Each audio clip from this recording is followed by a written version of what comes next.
ये अकाउंट का फंक्शन समझिए। बैंक को हम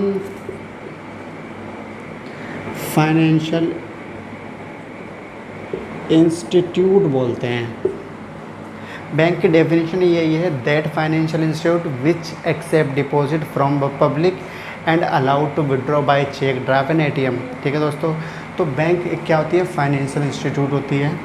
बैंक में टोटल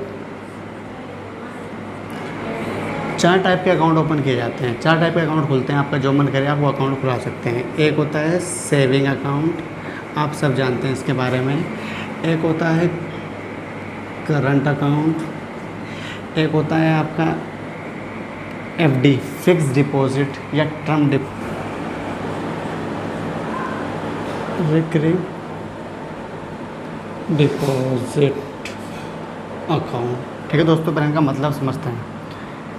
एफडी अकाउंट और आपका रिकरिंग डिपॉजिट अकाउंट। दोस्तों सेविंग अकाउंट उसको बोलते हैं जिसमें आप अपनी सेविंग्स को जमा करते हैं, जाके बैंक में डिपॉजिट करते हैं। जब आपके पास सेविंग आती है जब ही आप पहुंच जाते हैं बैंक में और डिपॉजिट कर देते हैं। ठीक है दोस्तों, ये पब्लिक का खोला जाता है ये अकाउंट। करंट अकाउंट क्या होता है, ये बिजनेसमैन के लिए होता है। इस अकाउंट में ज़्यादा फैसिलिटीज़ दी जाती हैं with compare to saving account. जैसे सेविंग अकाउंट में आप ना लिमिटेड ट्रांजैक्शन कर सकते हैं, इसमें ऐसा कोई लिमिट नहीं होता।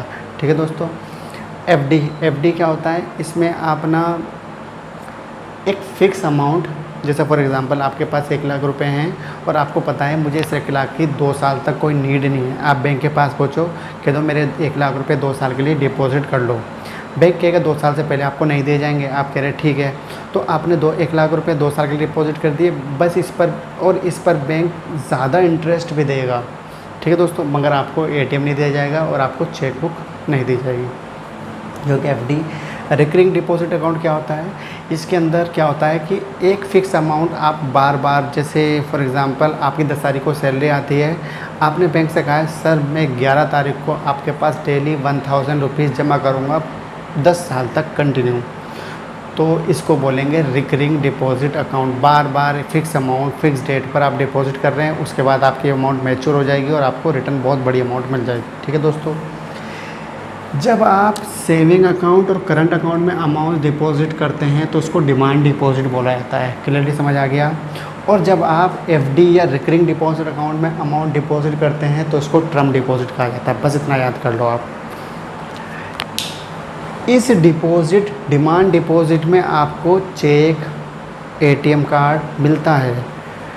टर्म डिपॉजिट में आपको ना चेक मिलता है और ना एटीएम कार्ड मिलता है। ठीक है दोस्तों, इसकी अमाउंट आप जब विड्रॉ कर सकते हैं जब मैच्योरिटी हो जाए। आपने कहा बैंक से मैं 2 साल के बाद पैसे विड्रॉ करने आऊँगा, सपोज़ करो आपको 1 साल के बाद पैसे की नीड होती है और आप बैंक के पास पहुँचते हो, तो बैंक कुछ पेनल्टी लगाएगा, कुछ पनिशमेंट देगा आपको, मतलब आपका कुछ इंटरेस्ट कम कर देगा, फिर आपको पैसा आपका रिटर्न दे देगा। बट आपको इसके लिए एडवांस नोटिस देना पड़ेगा बैंक को। ठीक है दोस्तों, क्लियरली समझ आ गया।